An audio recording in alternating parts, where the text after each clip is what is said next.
जय मां कामाख्या। आपका बहुत बहुत स्वागत है कामाख्या धाम में। वृश्चिक राशि मार्च मास सन 2023 कैसा रहेगा, आइए जानते हैं। और एक नजर डालेंगे मुख्य त्योहारों पर, उन तिथियों को जानेंगे जिन तिथियों को हमको कार्य नहीं करना चाहिए, और मां कामाख्या के उस महा उपाय को भी जानेंगे जिसको करके इस माह के जो अशुभ ग्रह हैं उनको शुभता में परिवर्तित किया जा सकता है। और एक महत्वपूर्ण जानकारी आपके समक्ष, टोना टोटके से क्या हमारी जिंदगी पर असर पड़ता है, क्या इसका वैज्ञानिक आधार है, टोना टोटका होता भी है या नहीं होता, जानेंगे वैज्ञानिक तरीके से, लेकिन अगले वीडियो में। आइए अब प्रारंभ करते हैं और जानते हैं कि इस माह के मुख्य त्योहार कौन से हैं। 3 तारीख को अमल की एकादशी है, 7 तारीख को होली है, 14 मार्च को चैत्र माह की संक्रांति है, 18 तारीख को पाप मोचनी एकादशी है, 21 तारीख को भौमवती अमावस्या है, और 22 तारीख को नवरात्र प्रारंभ हो रहे हैं और 30 तारीख को नवरात्र समाप्त हो जाएंगे। अब ग्रह गोचर पर नजर डालते हैं। 12 तारीख को मंगल देव मिथुन राशि में प्रवेश करेंगे, अर्थात अष्टम भाव पे प्रवेश कर जाएंगे, लग्नेश के स्वामी और षष्ठेश के स्वामी।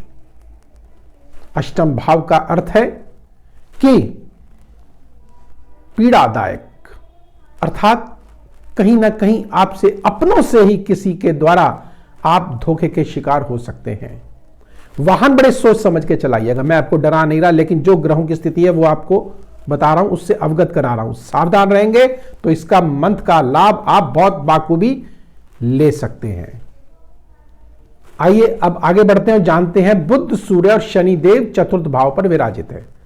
सूर्य और शनि जो कि आपस में शत्रुता है और चतुर्थ भाव पे बैठे, मन के भाव पे बैठे, तो मन को विचलित अवश्य करें, लेकिन आपको तरक्की अवश्य देंगे, मान सम्मान प्रतिष्ठा में सफलता अवश्य देंगे, लेकिन कुछ कठिनाइयों के साथ। बुध देव भी यहां बैठे हुए हैं, तो प्राप्ति के स्थान के स्वामी होकर के चतुर्थ भाव पे मन को प्रफुल्लित करेंगे। कोई ना कोई आय का साधन आपका कहीं ना कहीं से बन जरूर जाएगा। धन धान्य से भरपूर होंगे। जो व्यापारी गण है उनके लिए तो बहुत ही उत्तम माह है ये। आगे बढ़ते हैं और जानते हैं। शुक्र देव और बृहस्पति देव पंचम भाव पर बैठे हैं, जो कि इच्छा शक्ति का भाव है। भोग विलास की वस्तुएं अधिक मात्रा में मिलेंगी। बृहस्पति देव यहां है, स्वर्ग की राशि में है, तो ज्ञान की बुद्धि के द्वारा जो है आप लाभ प्राप्त कर पाएंगे। विद्या अर्जन अगर आप कर रहे हैं तो उसमें आपको सफलता अवश्य मिलेगी। कोई प्रतियोगिता दे रहे हैं उसमें आपको सफलता अवश्य मिलेगी। यहीं से पंचम दृष्टि से यह भाग्य स्थान को देख रहे हैं तो भाग्य में वृद्धि करेंगे। यहीं से सप्तम दृष्टि से यह आय के स्थान को देख रहे हैं तो आय में वृद्धि करेंगे। ज्ञान के द्वारा आय में वृद्धि, बुद्धि के द्वारा आय में वृद्धि। और यहीं से नवम दृष्टि से यह लग्न भाव को देख रहे हैं, अर्थात शारीरिक रूप से भी आप पुष्ट रहेंगे, शक्ति आपके अंदर रहेगी, स्वास्थ्य से आप जो है प्रबल होंगे, सबल होंगे। लेकिन अचानक आपको स्वास्थ्य की दृष्टि से झटका खा सकते हैं, क्योंकि राहु देव छठे भाव में बैठे हुए हैं, रोग के भाव में बैठे हुए हैं, शत्रु के भाव में बैठे हुए हैं। शत्रु भी अचानक आगे सामने खड़ा हो सकता है। घर में कोई चोरी चकारी का भी संकेत मिलता है, या कोई और जैसे कोई छोटा मोटा आपके साथ चोरी चकारी हो जाए, इस तरह से भी ये संकेत दिखाई दे रहे हैं। तो लेकिन सावधान रहे। एक छोटा सा आपको उपाय बताऊंगा, उसके करके निश्चित तौर से इस संकट कष्टों से आप मुक्ति पा सकते हैं। और अगर हम बात करते हैं राहु देव की, जो कि छठे भाव पे बैठे हैं, जैसा कि मैंने बताया आपको कि इनका तो काम ही है कि अदृश्य शक्तियों के द्वारा हमको पीड़ा पहुंचाना।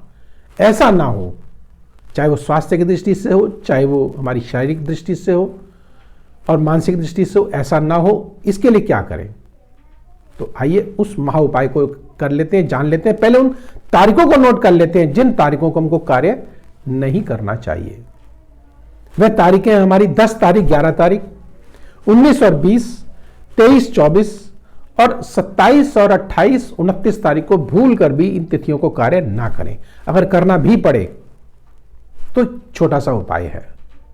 और उस उपाय को जानने से पूर्व आइए उस भाग्यवर्धक तिथियों को भी जान लेते हैं, जिन तिथियों में अगर आप थोड़ा सा भी कार्य करेंगे तो आपका मन भी प्रफुल्लित होगा और कार्य भी अवश्य संपन्न होगा। वह तिथियां कौन सी हैं? 3 तारीख, 4 तारीख, 30 और 31 तारीख, 5 और 6 और 7 तारीख, 17 और 18 तारीख, 15 और 16 तारीख। नोट कर लीजिएगा, आपको सफलता अवश्य मिलेगी।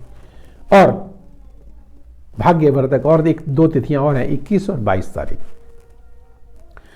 तो आइए अब उस महा उपाय को जान लेते हैं जिसको करके इस महा को आप मंगलमय और चमत्कारिक रूप दे सकते हैं। वह क्या है? देखिए, आज की स्थिति यह है कि आपके घर के बाहर कुत्ते जो होते हैं, स्ट्रीट डॉग्स, वो मिलते ही मिलते हैं। उनको फीडिंग कर दीजिए। बस feeding in the sense biscuit, दूध या ब्रेड या रोटी, चावल, कुछ भी आप दे सकते हैं। सर्दी का मौसम है, आप कुछ भी उन्हें खिलाइए और देखें उनकी दुआएं लगते ही आपका यह मां चमत्कारिक हो जाएगा और शत्रु आपके परास्त हो जाएंगे। किसी प्रकार का चोरी चकारी का खतरा नहीं रहेगा। स्वास्थ्य की दृष्टि से भी आप जो है स्वस्थ अवश्य रहेंगे। कोई अदृश्य पीड़ा, अदृश्य शक्तियों के द्वारा आप पीड़ित नहीं होंगे। इस महा उपाय को आप करिए। और इसके साथ साथ अगर आपने कामिया सिंदूर को अगर माथे पर तिलक लगा लिया एक मंत्र के साथ, ओम कामाख्ये वरदे देवी नील पर्वत वासिने त्वं देवी जगत माता योनि मुद्रे नमस्तुते, इस महामंत्र के साथ माथे पर कामिया सिंदूर का तिलक लगाएं और फिर देखें चमत्कार और कैसे समोन शक्ति आपके पास आती है और आपके सभी कार्य मनोरथ सिद्ध होते हैं और आप भाग्यशाली बनने से कोई नहीं रोक सकता। तो अब जाने से पूर्व एक छोटा सा निवेदन, लाइक करें, सब्सक्राइब करें, बेल बटन को अवश्य दबाएं अगर आपको यह वीडियो पसंद आया तो।